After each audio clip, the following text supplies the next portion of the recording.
उपनगरीकरण, नगर का नया निर्माण, यानी कि बहुत ऐसे आजकल देखा जाता है कि नगर जो होता है ना, शहर होता है, वहाँ पे बहुत सारी जनसंख्या होने की वजह से मतलब वहाँ पे बहुत ज़्यादा ही क्या होता है, शोर शराबा होने लगता है।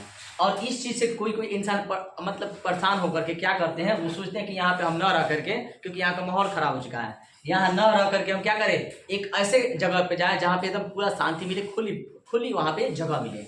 तो ऐसे नगर से भाग करके लोग क्या मतलब भाग करके, कहने का मतलब वहाँ से हट करके लोग चले जाते हैं खुली क्षेत्र में, जहाँ पे पूरा एकदम खुला क्षेत्र है, वातावरण साफ सुथरा है, पर्यावरण ठीक है, वहाँ का माहौल ठीक है। वहाँ पे जा करके क्या करते हैं, यानी कि अच्छी गुणवत्ता की खोज में, अच्छी रहन सहन की खोज में, अच्छी शिक्षा की खोज में जा करके शहर के ही मतलब बगल में दूसरे जगह जाके रहने लगते हैं, बस जाते हैं। तो ऐसे नगर जो होते हैं उपनगरीकरण कहलाते हैं, यानी कि नगर के बगल में जाकर के बसने की प्रक्रिया को उपनगरीकरण कहा जाता है। इसमें लोग शांति से रहते हैं, आराम से रहते हैं, कोई टेंशन नहीं रहता, शोर शराबा नहीं रहता है। जनसंख्या जहाँ पे अधिक होगी वहाँ पे तो हमेशा क्या होगा, शोर शराबा होते रहेगा, झगड़ा झंझट होते रहेगा। लेकिन ऐसे लोग जो अच्छे होते हैं, जो चाहते हैं कि हमको अच्छा एक माहौल मिले, वो नगर से हट करके दूसरी जगह जाके बस जाते हैं। तो ऐसी स्थिति को क्या कहते हैं, उपनगरीकरण कहते हैं।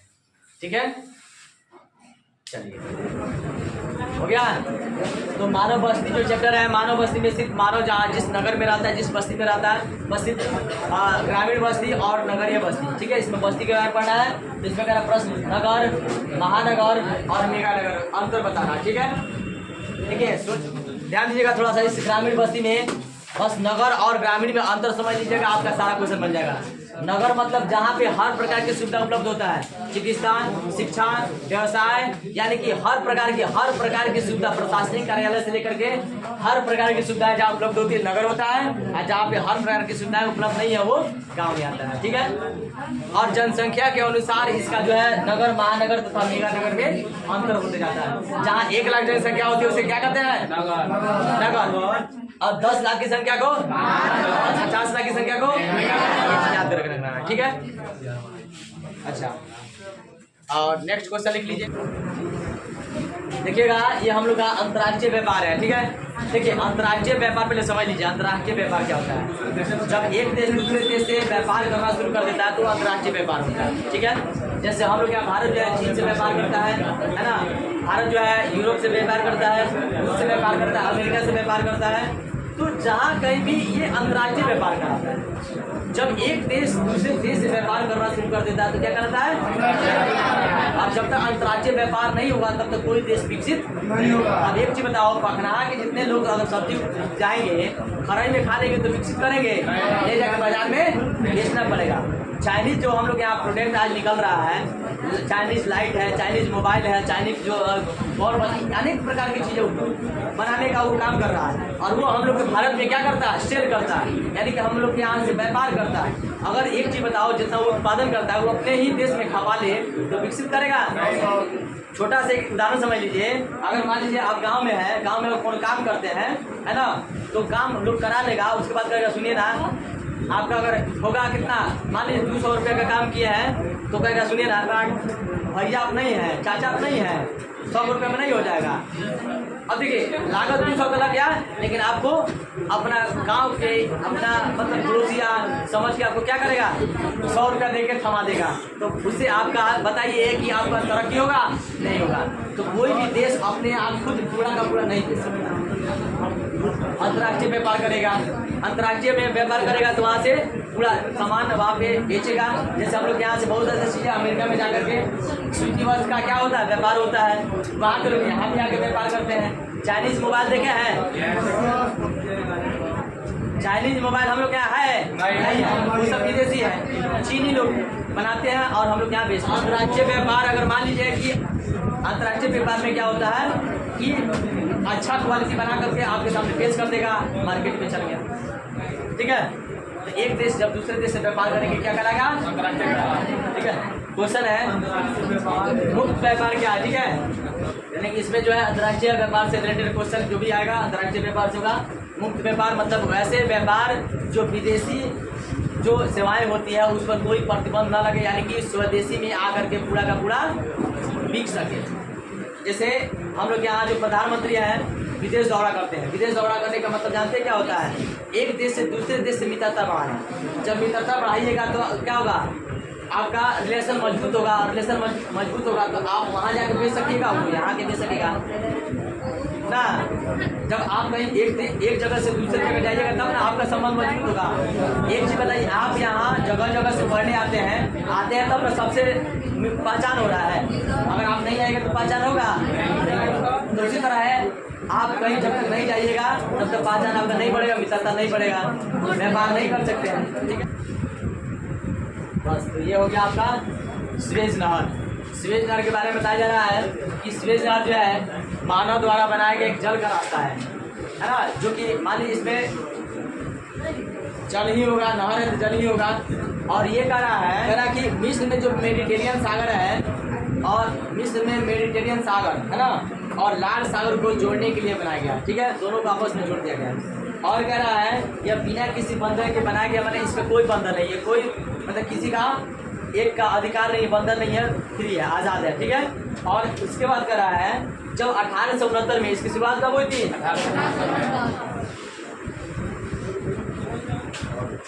जब इसकी शुरुआत हुई, सुएज नहर की शुरुआत हुई, तो दो ऐसे जो देश है जिनके बीच के जो समुद्री रास्ता जो था, जो बहुत दूर पड़ता था, इस नहर के निकल जाने से, बन जाने से उसकी दूरी बिल्कुल आधी हो गई। और वो देश कौन कौन है? एक है पश्चिमी यूरोप और दक्षिणी एशिया। पश्चिमी यूरोप और दक्षिणी एशिया की समुद्र के बीच की दूरी क्या हो गई? आधी हो गई। और एक चीज़ बताइए कि हम लोग बिहार में हैं, हम लोग क्या उत्तर प्रदेश है, और बीच में नदी है। आप बताइए, हम लोग अगर बाई रोड होकर के जाते हैं, गोपालगंज होकर के जाते हैं, तो 2 से 2.5 घंटे का समय लगेगा ना। लेकिन डायरेक्ट हम लोग पखना, हम लोग का ये नदी है, पार करेंगे, यूपी चलेगा। अब सीधे बताइए दूरी कितना कम हो गया कि नहीं हो गया?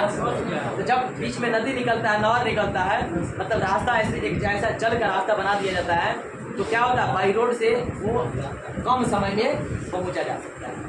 ठीक है, समझ में आ रहा है? दूरी आधी हो गई। और उसके बाद से जो उत्तर की खांड बंदरगाह है और दक्षिण की सुएज जो बंदरगाह है, बंदरगाह समझते हैं, जो जहाज के रहने का स्थान को बंदरगाह कहते हैं। पत्तन, अब एथी देखे हैं पनिया जहाज, इस जहाज पे रुकता है ना, उसके रुकने का स्थान को पत्तन कहते हैं और बंदरगाह कहते हैं। तो दो गो उत्तर की खांड बंदरगाह, ये बंदरगाह बहुत बड़ा बंदरगाह है ना, और दक्षिण की सुएज बंदरगाह, दोनों को क्या किया, आपस में मिला दिया, नजदीक कर दिया, एक कर दिया। ठीक है,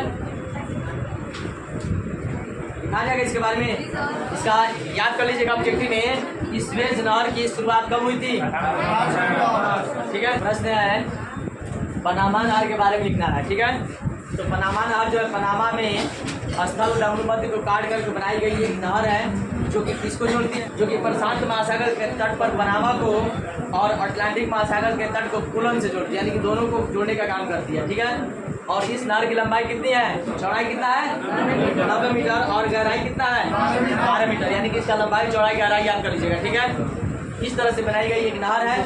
और ये नहर जो है कह रहा है कि इसका आरंभ कब हुआ था, पनामा नहर का बनाने का कार्य कब स्टार्ट हुआ था? 1904 में। बनकर कब तैयार हुआ? 15 में। पहली बार जब इस नहर का निर्माण किया गया तो 1904 से प्रारंभ किया गया, 1915 तक बनकर फिर हुआ क्या, कुछ दिन के बाद इसका मतलब कि नहर जो है धीरे धीरे भरने लगा, है ना, यानी कि साफ सफाई करने की आवश्यकता पड़ा, विस्तार करने की आवश्यकता पड़ा। ठीक है, तो इसका भी जब दोबारा कार्य स्टार्ट हुआ तो कब हुआ?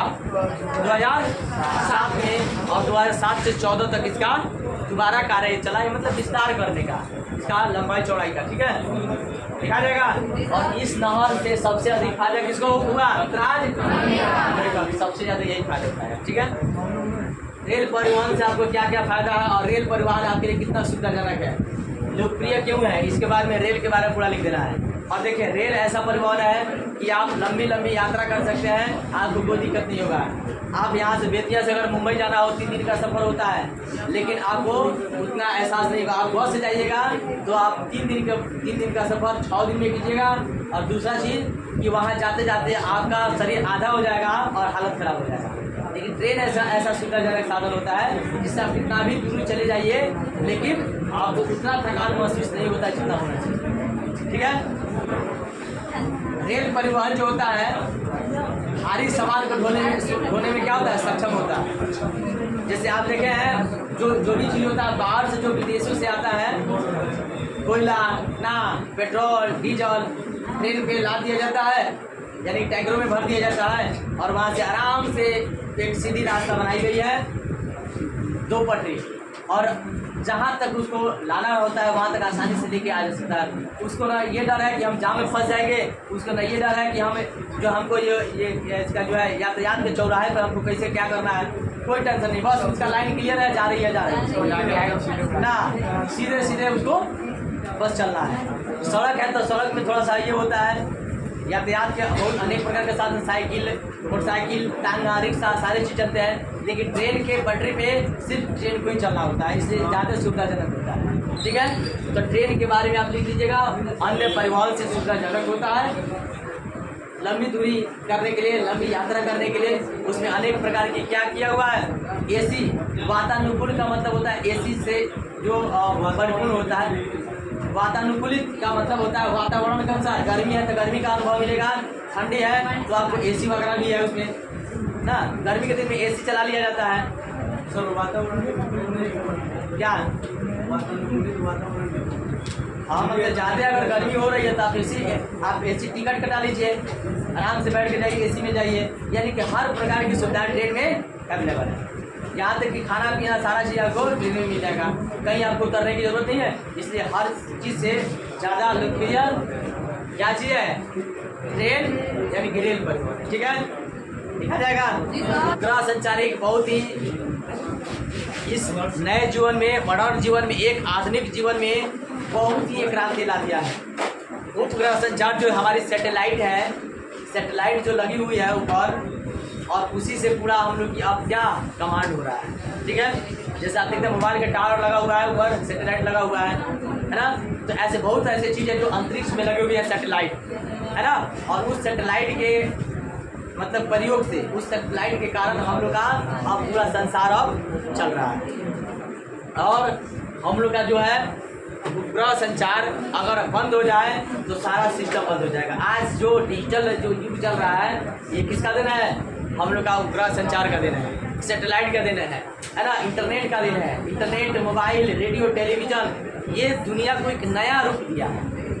पहले रेडियो था, है ना, उसके बाद टेलीविज़न, पहले VCR चलता था, बड़का बड़का इतना बड़का टीवी चलता था, इतना बड़का बड़का कैसेट होता था, रील होता था इतना मोटा मोटा। देखे हैं आप लोग, नहीं देखे हैं? CD आया, CD देखे हैं ना, कैसेट लगता था उसमें, गोला कैसेट लगता था, उसमें चक्का की तरह कैसेट लगता था। तो पहले VCR आता था, बड़का बड़का कैसेट होता था। रेडियो डेक का कैसेट देखे हैं, रील वाला छोटा छोटा होता था, है ना, रील लगा रहता था। जब रील खराब हो जाता था ना, तो एक एक आवाज में कई बार रिपीट होता था, है ना।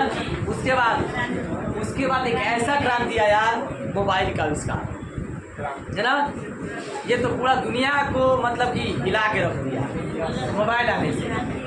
आज लगभग हर किसी के पास छोटा मोबाइल नहीं है, बड़का मोबाइल, है ना, और बड़का मोबाइल एक बार अगर सैटेलाइट बंद हो जाए तो सारा बड़का मोबाइल की कहानी खत्म हो जाएगी। आज के लोग जो दुनिया जो आज जो चल रही है, जो हम लोग डिजिटल पे डिपेंड है, हम लोग उपग्रह संचार पे डिपेंड है, ये कहीं ना कहीं मानव के लिए एक बहुत बड़ी क्रांति है, और क्रांति के साथ साथ विकास भी है ना, यानी विकास का क्रांति है, आगे बढ़ने का क्रांति है ना। आज हम लोग यहाँ बैठे हैं, लेकिन यहाँ पे बैठे बैठे क्या कर सकते हैं, विदेशों में बात कर सकते हैं। सऊदी में क्या हो रहा है, यहाँ पे फ़ोन करेंगे, वीडियो कॉलिंग करेंगे, वहाँ पे दिख जाएगा कि वहाँ पे क्या कर रहा है इंसान। जब ऐसा निकला हुआ था कि लोग यहाँ पे बैठे बैठे विदेशों में बात करेंगे, विदेश के चीज़ों को देख सकेंगे, तो कुछ लोग कहते थे ये दुनिया पागल हो गया है, दुनिया में ऐसा संभव हो सकता है बिना तार के लोग यहाँ से बैठे बैठे, इस बेतिया से बैठे बैठे मुंबई बात कर सके। लोग सुना तो पहले लोगों को आश्चर्यचकित, मतलब एकदम सदमा लग गया कि ऐसे नहीं संभव हो सकता है, लेकिन आने वाले समय में ऐसे संभव हो गया कि नहीं हो गया। यहाँ तक कि पहले छोटका मोबाइल था, छोटका मोबाइल देखिए कितना इंटरेस्टिंग था, कोनो टेंशन नहीं था, दुनिया में कोनो टेंशन नहीं, कहीं मोबाइल रख दिए, छोटका मोबाइल कहीं घूम रहा है, कोई फर्क नहीं पड़ रहा है। बड़का मोबाइल है तो 1 सेकेंड के लिए उसको अलग नहीं रख सकते हैं। कौन हमारा नेटवर्क खत्म कर देगा तो फिर कहाँ से आएगा, है ना। एक बार बन रहा है वो अभी डेवलप करेगा। आप देखिए इतना डर हो गया एंड्रॉइड से जाने से। हम मुझे लगता है ना कि अपने ज़िंदगी से ज़्यादा प्रेम तो हो गया उस मोबाइल से हो गया। अपना खाना नहीं खाएंगे, चलो खाना नहीं खाएंगे, लेकिन अगर मोबाइल अगर चार्ज नहीं है तब तो आखिर तफरी मच जाएगा। भाई पहले मोबाइल चार्ज करना जरूरी है, खाना बाद में खा लेंगे वो ठीक है, लेकिन मोबाइल चार्ज करना। और तो और संयोग से कहीं अगर आंधी तूफान आए, अगर एक दिन के लिए लाइट कट जाए तब देखिए मजा कितना रहा। जाके देखिए जो सोलर इन्वर्टर रखा है उसके दुकान पर कितना भीड़ लगा, भैया तो करवा दीजिएगा भैया, फोन आने वाला तो उसकी चार्ज कर दीजिएगा। हाँ, गांव में पता करते रहता है लोग किसके यहाँ इन्वर्टर है, चार्ज करना जरूरी है ना। तो ये सब क्या है, एक नया जीवन का नया क्रांति है। जितना भी हम लोग आज दौड़ धूप कर रहे हैं इंटरनेट से हर चीज संभव है। आप यहाँ पे बैठे रहिए, कॉल कर दीजिए, हमको ये चीज़ खाना है।